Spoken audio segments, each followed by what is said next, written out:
గదిని సగము పంచుకుంది ఎవరు అనుకోవాలి ఏం కావాలి మదిని బరువు పెంచుకుంటూ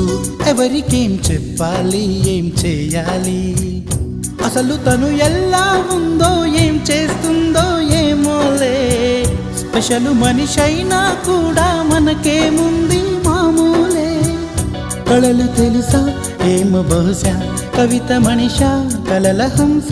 మనసు కొంచెం తెలుసుకుంది కలిసిపోయే మనిషిలాగా మంచి పద్ధతంటూ ఉంది మదిని లాగుతున్నది ఎంత ఎంత వింతగున్నది వెన్నెల్లో హాయ్ హాయ్ మల్లెల్లో హాయ్ హాయ్ వరాల జల్లే కురిసే ట్రంపెట్లు హాయ్ హాయ్ ట్రంపెట్లు హాయ్ హాయ్ ఇవాళ మనసే మురిసే మే నెలలో ఎండ హాయ్ ఆగస్టు వాన హాయ్ జనవరిలో మంచు హాయ్ హాయ్ రా